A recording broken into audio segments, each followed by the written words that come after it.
52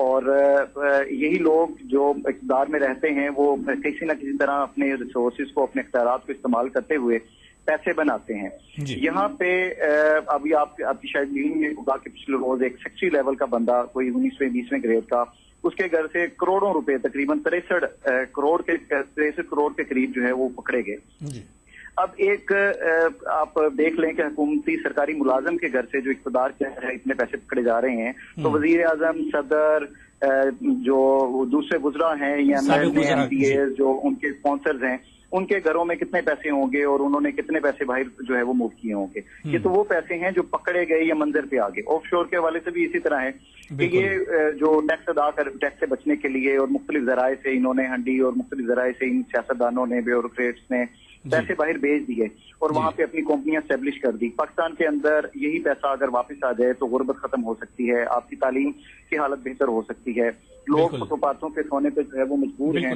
بالکل کامران، سوال یہی اٹھتا ہے کہ اب پاکستانی حکومت ایسے لوگوں کے لیے کس طرح کے قدم اٹھائے گا؟ جیسے کہ آپ نے کہا کہ اس میں سابق وزراء اعظم کے رشتہ دار قریبی ہیں، اس کے علاوہ اگر بات کی جائے تو بہت سے وزراء کے قریبی ہیں جو سابق وزراء ہیں یا موجودہ وزراء، ان کے جاننے والے بڑے بزنس مین ہیں، مونی صلاحی کا نام لے لیں یا اور بھی جو نام اس میں آ رہے ہیں. ایسے میں سرکار کس طرح کے قدم اٹھائے گی؟ بلا شبہ میں نے پہلے کہا کہ یہ ٹال مٹول سے کام لینے کے علاوہ کچھ بھی نہیں ہے. کہ وزیر اعظم کے اپنے جو موجودہ وزیر اعظم ہیں نواز شریف صاحب، PMLN کے صدر بھی ہیں، لیڈر بھی ہیں، ان کے اپنے بیٹے جو ہے اس کے اندر جو ہے وہ شامل ہیں پہلے کس کے اندر جن کے نام آئے. اس کے اوپر اگر ٹال مٹول آپ کریں گے تو باقی کیسے آپ سمجھ سکتے ہیں کہ باقیوں کا حساب ہوگا؟ حساب ہمیشہ سے اوپر سے نیچے کی طرف ہوتا ہے. اگر میں ایک صاحب اقتدار ہوں، آپ میرا حساب نہیں کرتے تو آپ باقیوں کو کیسے چھیڑ سکیں گے؟ یا باقیوں کو اگر آپ چھیڑ رہے ہیں تو شاید وہ ان چھوٹے انویسٹرز کے ساتھ جو ہے وہ آپ زیادتی کر رہے ہوں گے. بڑے مگرمچھوں کو، بڑی مچھلیوں کو جنہوں نے اربوں خربوں ڈالرز کے اندر کپلے کیے اور اس کو پاکستانی دولت کو، پاکستانی عوام کے خون پسینے کی کمائی کو وہاں پہ بھیجا اور غریب لوگوں سے ٹیکس اکٹھا کیا جا رہا ہے. یہاں پہ ایک غریب آدمی اگر کسی شہر میں گھر بنا لیتا ہے تو اس پہ اتنا ٹیکس لگ جاتا ہے کہ وہ بیچارہ اسے بیچنے پہ مجبور ہو جاتا ہے. اور لیکن اس کی وجہ ایک بنیادی یہی ہے کہ جو بڑے انویسٹرز ہیں وہ ٹیکس نہیں دیتے اور اپنے پیسوں کو باہر نکالتے ہیں.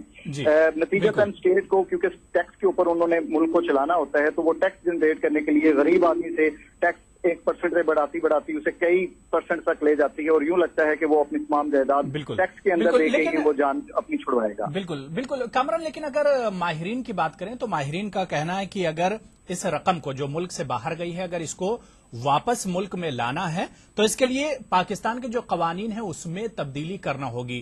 یہ حکومت کے لیے کتنا بڑا چیلنج ہے یا کتنا آسان اور مشکل قدم ہے؟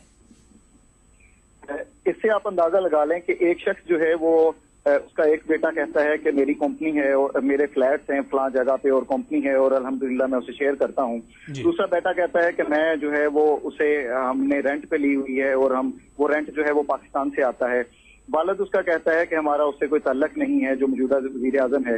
تو کس قدر آپ سنجیدہ اسے سمجھیں گے کہ وہ جو لوگ جو اقتدار میں بیٹھے ہیں وہ اپنی اولادوں، اپنے نام، اپنے قریبی لوگوں، اپنے فنانسر جنہوں نے انویسٹمنٹ کر کے انہیں اقتدار میں لے کے آئے، ان کے جلسے جلوسوں، ان کے چیزوں پہ انویسٹمنٹ کی، وہ کیسے قانون سازی کریں گے؟ اپنے پاؤں پہ کلہاڑی کیسے ماریں گے؟ اپوزیشن سمیت بہت سے لوگوں کے نام اس کے اندر جو ہے وہ موجود ہیں جو یعنی حکومت کے لیے ٹیڑھی کھیر ہے ایک طرح سے کامران. بالکل، یعنی حکومت کے لیے ٹیڑھی کھیر ہے. اور قوانین میں تبدیلی کرنا، اگر قوانین میں تبدیلی کرنا، جیسے ماہرین کا کہنا ہے کہ بہت بڑی رقم پاکستان کے باہر گئی ہے، قوانین میں تبدیلی کی اگر بات کی جائے بلا شبہ واپس آ سکتا ہے. قوانین میں تبدیلی سے کیوں نہیں آ سکتا؟ لیکن اس کے لیے لوگوں کو سنجیدہ تو ہونا ہوگا، عوام کو مل کے اٹھ کھڑا ہونا ہوگا، عوام کو اسلام آباد کے اوپر جو ہے وہ پریشر اتنا بلڈ کرنا ہوگا، انہیں کچھ تو سینسٹائز کرنا پڑے گا، انہیں پلیٹ فارم پہ اکٹھا کرنا پڑے گا کہ وہ ان ظالم حکمرانوں کو جو ہے وہ اس پہ مجبور کریں کہ وہ اپنے پیسے کو واپس لے کے آئیں تاکہ ان کے اسپتالوں کی حالت بہتر ہو، ان کے بچوں کو بنیادی سہولیات ملیں.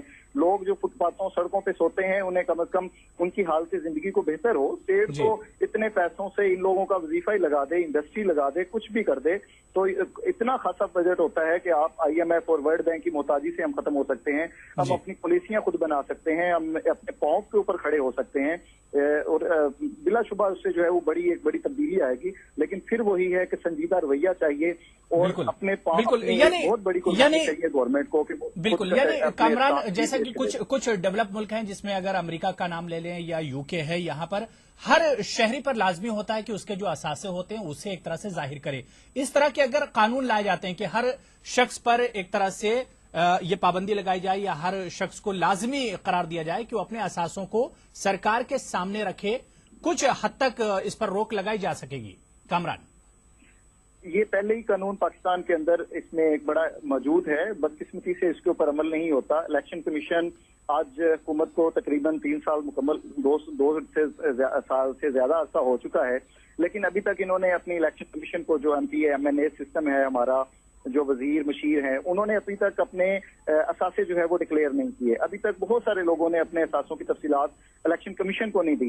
حالانکہ یہ قانون موجود ہے کہ جو الیکشن کمیشن کو اپنے اثاثوں کی ڈیٹیل جو ہے وہ غلط بتاتا ہے, چھپاتا ہے, تو وہ یا جمع نہیں کرواتا تو وہ فوری طور پر نااہل ہو جاتا ہے. لیکن کیونکہ وہ نظام اتنا اسٹرانگ نہیں ہے, اتنا مضبوط نہیں ہے, اور اس پہ قانون کرنے پہ عمل کروانے اور کرنے والے دونوں ایک جیسے ہیں, تو وہ سمجھ لیں کہ چور کے ساتھ جو ہے وہ مل جاتے ہیں اس کی. بالکل ظاہر سی بات ہے, یعنی کامران سخت سے سخت قدم اٹھانے کی ضرورت ہے اور حکومت کو بھی اس پر سنجیدہ ہونے کی ضرورت ہے. بہت بہت شکریہ کامران ساکی, تفصیلی بات چیت کرنے کے لیے. پاکستان سے ہمارے ساتھ سینئر صحافی کامران ساکی جڑے ہوئے تھے, جنہوں نے بتایا کہ سخت قدم اٹھانے کی ضرورت ہے, اور جو مالدار لوگ ہیں, جو امیر لوگ ہیں, ظاہر سی بات ہے کہ وہ تو اس طرح کے پیتروں سے بچ نکلتے ہیں, لیکن غریب لوگ ایسے معاملات میں اکثر پھنس جاتے ہیں. آپ کو ایک بار پھر سے بتا دیں کہ پاناما پیپرز کی دوسری قسط جاری ہوئی ہے اور ان دستاویزات میں 200 سے زیادہ پاکستانیوں کے نام شامل ہیں. آئیے اس سے متعلق آپ کو ایک رپورٹ بھی تفصیلی میں آپ کو دکھائی دیتے ہیں.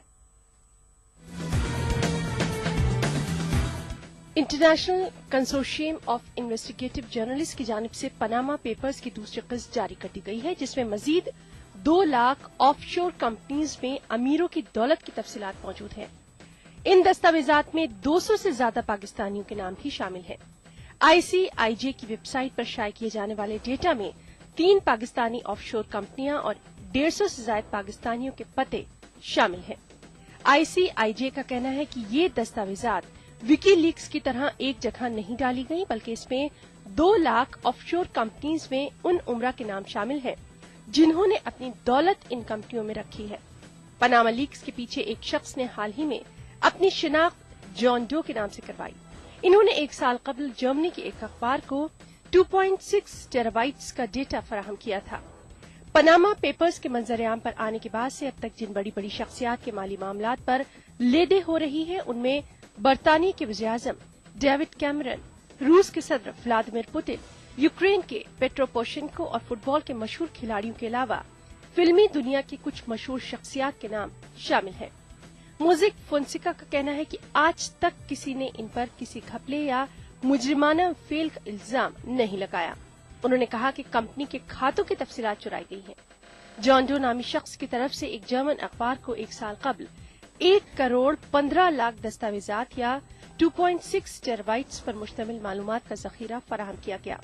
اس اخبار نے ICIJ کو معلومات کے ذخیرے تک رسائی دی.